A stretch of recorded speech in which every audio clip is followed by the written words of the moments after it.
And the first question is, Jacy, I'm going to leave it to you now to get on to talk about what you did, what you're going to do. Over to Jacy. Okay. Thanks, thanks so much. And great to see everybody here. I think a few people do know me. And I was speaking to Salma, I think, a couple of weeks ago, and she said that this was going to take place. There was something that I said, and she goes, "Oh, do you want to come speak?" I was like, "Yeah, sure." And then I forgot what I was actually going to come and speak about. So I've literally just written the presentation down based on the conversations that we've had. Some of you may not like it, Mark, but but it's really just kind of explain a little bit about the journey and why I'm actually and how I'm actually standing here right now. So I started my organisation for Business Day back in 2011, and I started it because I got made redundant from Business Day. So I was a business advisor, always working with Black and minoritized communities with disability, always working on the front line. Actually, one of my first grants was from the Millennium Awards, which obviously unlimited kind of took over later on. So I've always been in this space and always worked in this sector. Worked in different ways in terms of public education and then doing some international work. But in 2020, when the pandemic took place and the George Floyd murder happened, things took a big change for me. And the big change that took place for me was what the sector started, what the sector woke up as well, to a degree. And the sector woke up in the sense of understanding the amount of lack of funding that was actually going to Black and minoritized and diverse communities. And when I saw that, I began to make a kind of mission for myself, and it's the reason why I stand here now, which is to diversify the third sector, the social impact and investment market. It's on my vision board, it's something I look at, it's something I get up every morning, and that is what I do. And so in 2020, when that did happen, I got to work. And it was the local access partnership. So I started working with the Southwark Local Access Partnership, which is some funding blended finance from Access and Big Society Capital. And it's really just looking at ensuring that social investment and enterprise development grants get into Black and minoritized communities. And it was there when I started to network. And really network hard, which is why there could be a lot of people here in this room sort of know me. I made it my, I took seats at tables, I, got on the telephone, I sent emails, I did all I could because that's all my mission is about, and it still is today. From there, I was then able to work with Unlimited through the Social Enterprise Support Fund, because once again, they recognised that funds weren't going to Black, minoritized, disability communities, diverse communities, and LGBTQI+ as well. And so they got myself and Foundline and some other equality organisations to go specifically into our communities to ensure that was it 56% or over 56% of that funding went specifically to those communities. And a proud moment for me to be a part of it, but also was also able to capitalise on it as well. Capitalise it in the sense that I got grant funding. So not only did I get a contract with that Unlimited, but I also got grant funding, which also propelled me. Then that was from residents, which I am now on the investment committee for. Also, addressing imbalance at the back there, something that was mentioned, which was about it was the investment committees of the future. And about diversifying. So I think it was you that was mentioning, how do we look at, the diversification of those boards? Well, that's exactly what addressing imbalance is doing. Ruby has funded me through the Connect Fund to diversify 12 diverse advisors. So we're looking to diversify the advisor market. One of my advisors is here today. And we're doing the program today and tomorrow as well, where we've gone out to try and find what the barriers are in investment. But not only that, some of our advisors are now on the addressing imbalance course, looking at social investment, and also looking at how we're looking to diversify. So it's really about being connected within this space. The last thing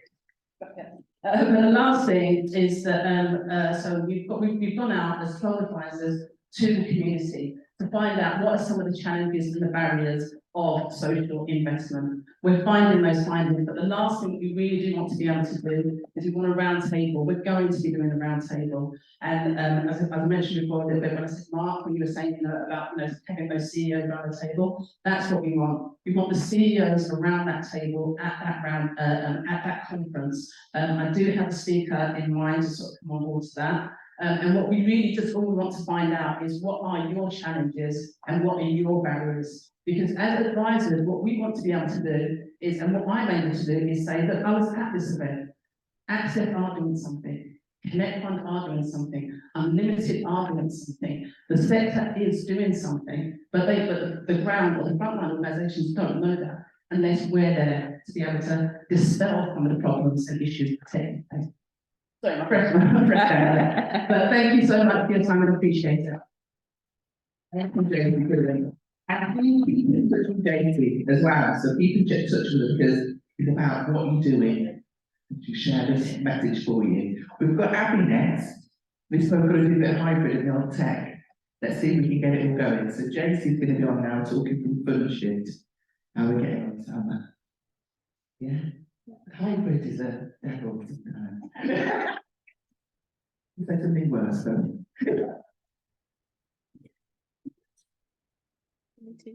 I think I was here, so happy.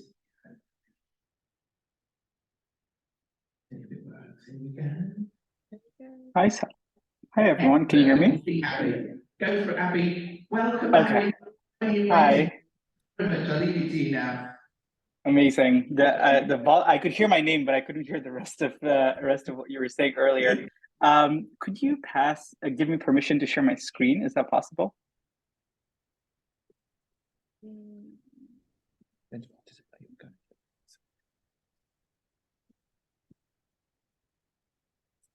Perfect. Thank you so much. Hi everyone. Great to be here. I'll use a few slides to talk a little bit more about the work that we're doing at fundSHIFT. And for some of you, this might be the first time you're hearing about it, so I'll do a bit of an intro and then tell you a bit more about what we're attempting in this space. And wanted to start with a quick story and kind of similar to, I think, what I've heard a little bit today. We started off with a very unusual kind of conversation and a meeting point between myself and Gail. Gail couldn't be here. She's actually based out of Colorado. And so this timing didn't work out for her, but she sends her regards. And the two of us have worked in the social impact space for a while now. Gail for a little bit longer. She's worked as a funder for over 20 years, running a family foundation as the executive director. And I've worked in the nonprofit space primarily as a fundraiser for over a decade now. And so for many years, we collaborated in those kind of hats that we were wearing as a funder and a fundee.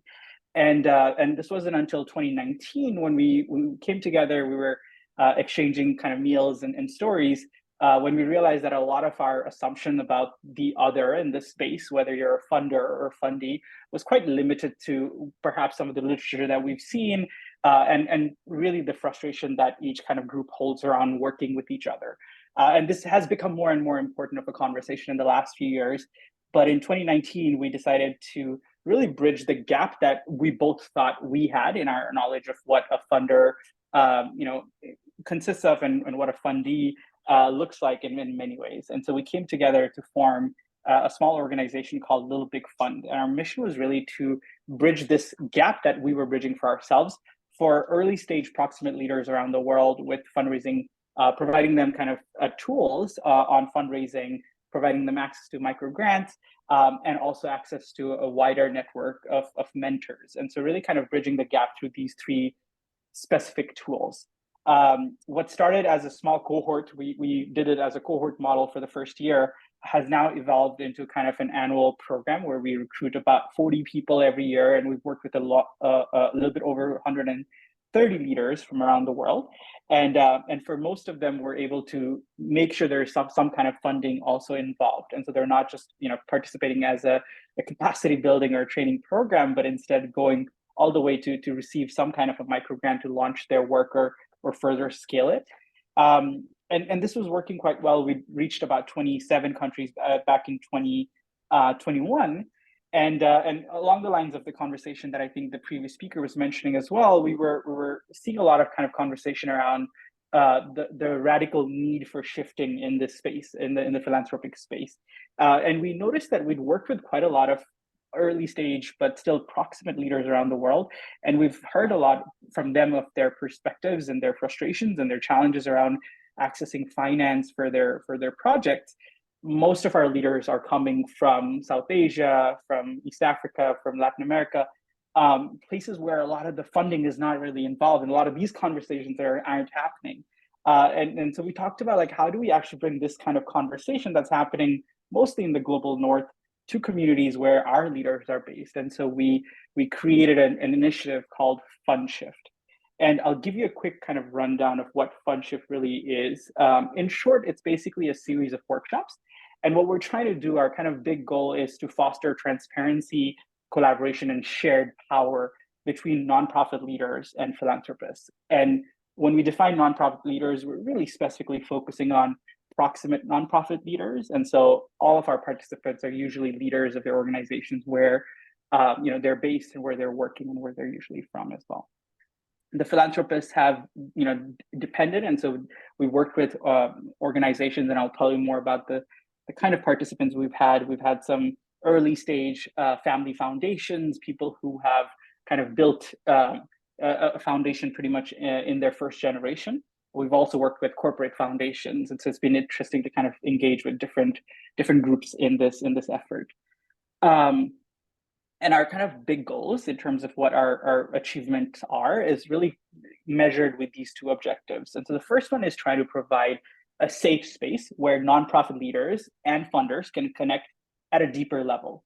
And this was very important for us because we noticed that a lot of the times, especially for nonprofit leaders, voicing their kind of discontent and frustration came at a cost, right? It came at a cost of potentially not accessing as much finance. And we kept kind of hearing about situations where going out and going into the public created a lot of hurdles and challenges for them. And so we wanted to create that safe space. The second piece of this was to co-create solutions. So rather than this being a focus group where foundations and philanthropists come together and listen to leaders and then go and make decisions and strategies at their own boardrooms, we wanted the solutions to be created together with the leaders in one room. And so that kind of was a different piece that we focused on. And the way we wanted to achieve that, and this is kind of our big theory of change, is to really create spaces where that can really happen, that can really flourish. And so our activities are kind of broadly defined into the annual cohort, where every year we bring together a group of funders and a group of nonprofit leaders into one cohort.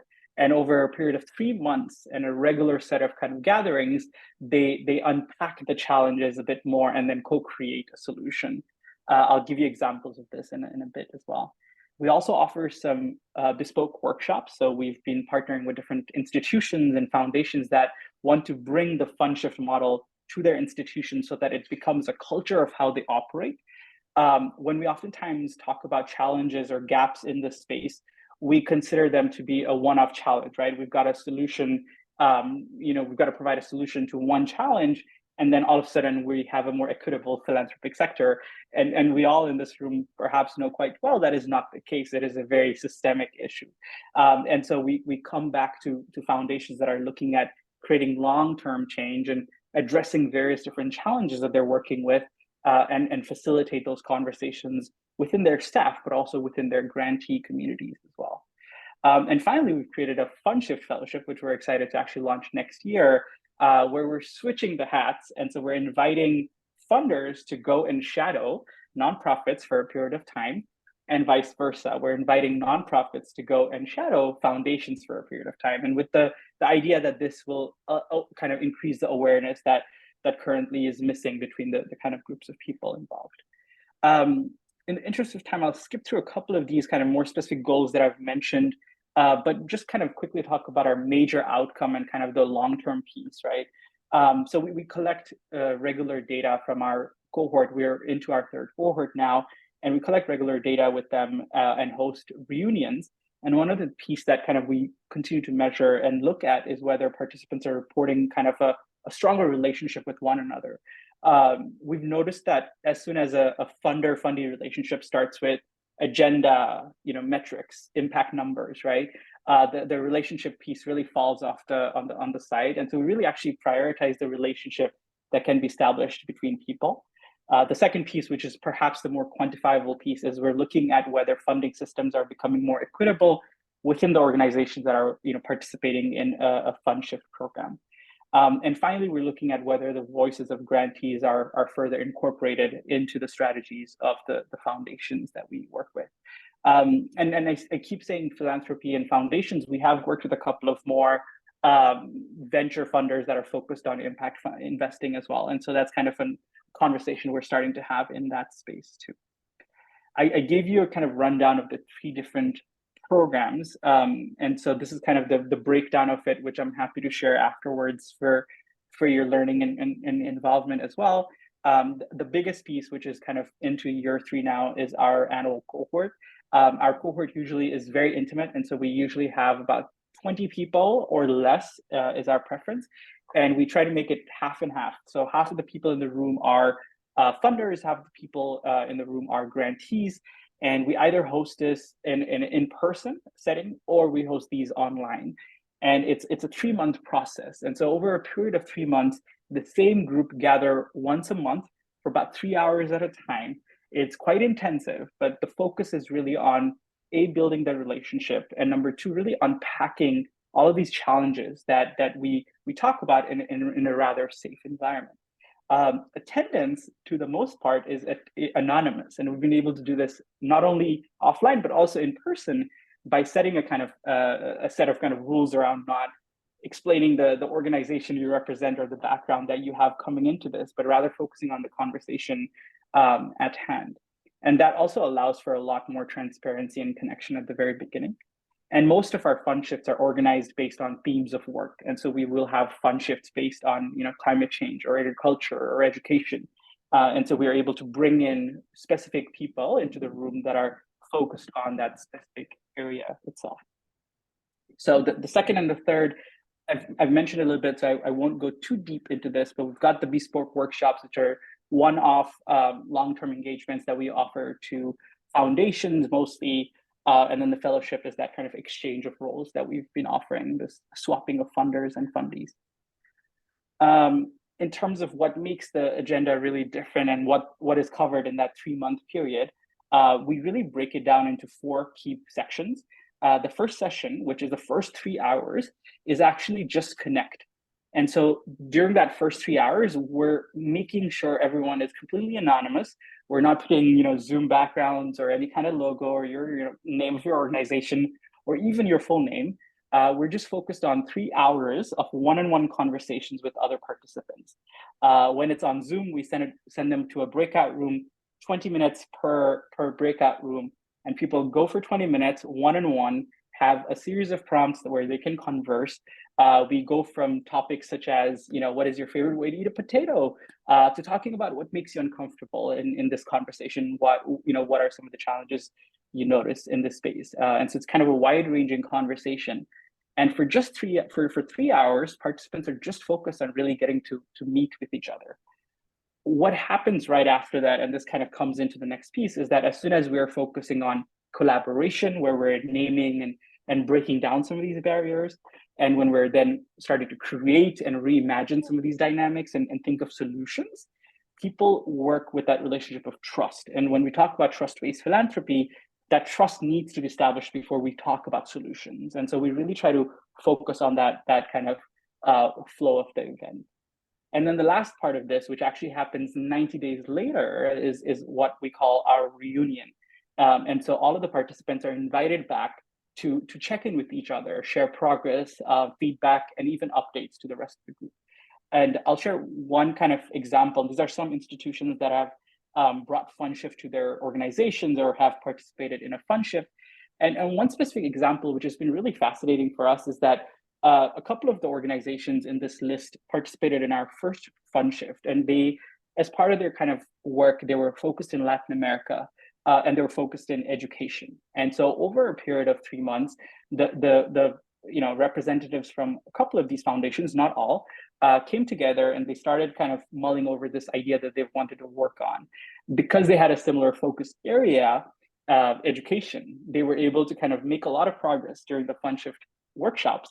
And in January of this year, so it took them almost a year and a half, but in January of this year, they announced this $1.5 million commitment to support local educational organizations in Guatemala and Honduras, using a lot of the kind of themes that we talk about, right? So unrestricted funding, making the application process easier and more simplified, and so on and so forth. And so just one example of how fundSHIFT comes into these places.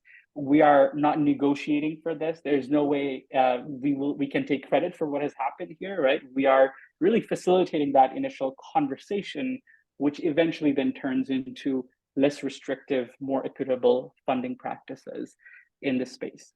So I think I might be on time, so I'll move on. I'll share a few things that our participants have recently shared with us. We did a survey just to kind of connect with some of our first few cohorts, and it's been really interesting to hear more about what has stood out for them, right? So the idea of humanizing the other, which I think in this space is something that we're seeing the need for as well.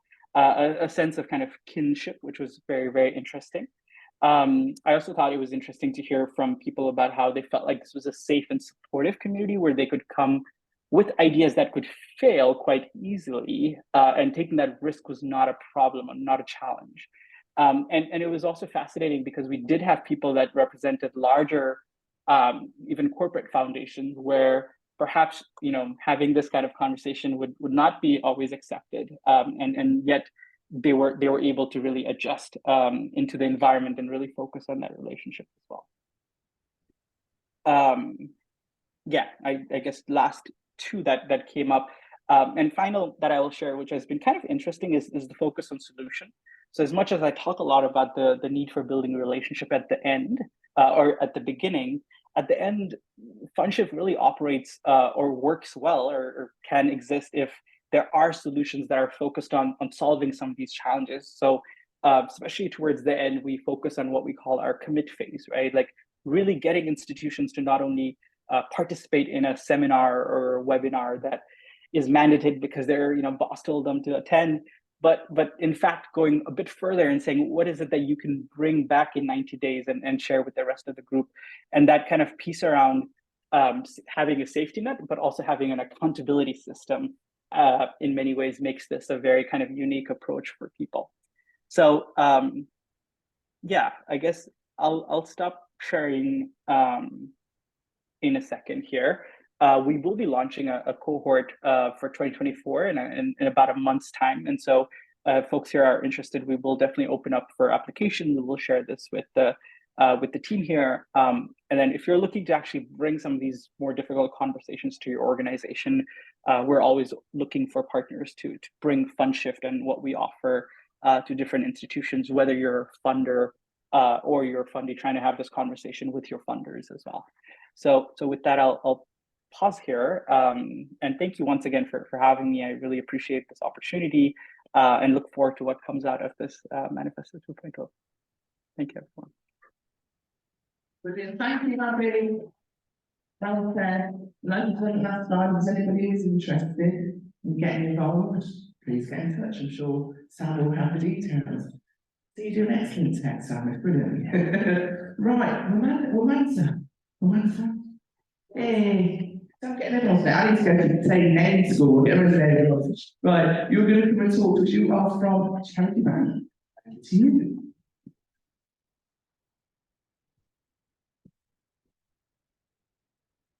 Hi, I'm Mwansa. I'm the Impact Policy and Director Manager at CharityBank.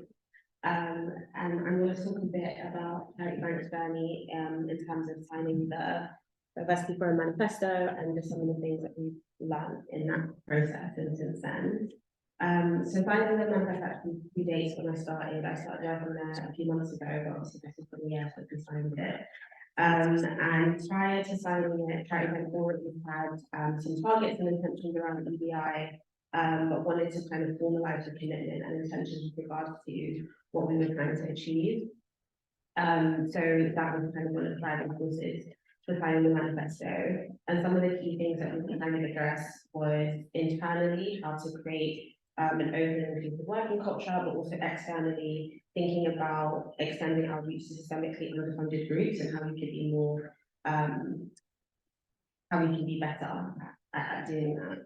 So in terms of the process, in all the things that we're doing around EDI, we think it's important to be as inclusive as possible with the organisation and bringing in a lot of different people to be able to contribute to shaping our commitments around that. So that also fed into the process of signing the manifesto and making sure that it aligns with our organisational goals, values and culture that we're seeking to, and really focusing on that internal buy-in.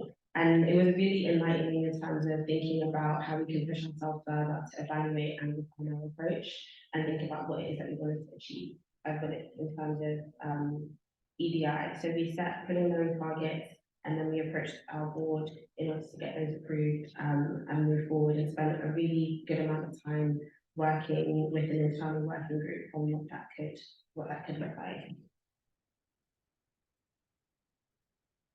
Some of the challenges that we've seen is really around resource allocation. So we had a diversity working group that was formed, but initially it was from people who were kind of doing this work in addition to their day jobs outside of their desks. So that really limited long-term planning, putting in sustainable initiatives and programs in place because there wasn't always consistency of how much time people had to give to this work. So part of the reason that I was brought in as diversity lead was to be an internal resource and someone who could dedicate significant amount of time and energy into driving things forward.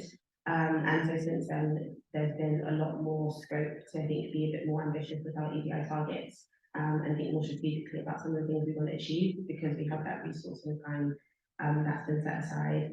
And since then, we relaunched our diversity working group and are thinking a lot more intentionally around how to carve out that time in people's work schedules and as part of and integrate it more into their roles so it becomes a much bigger part of what we do as an organisation. But resource allocation at times is still a challenge that we're thinking through and how to manage that effectively. Some of the other things that we are doing is thinking about how we work in partnership with other organisations.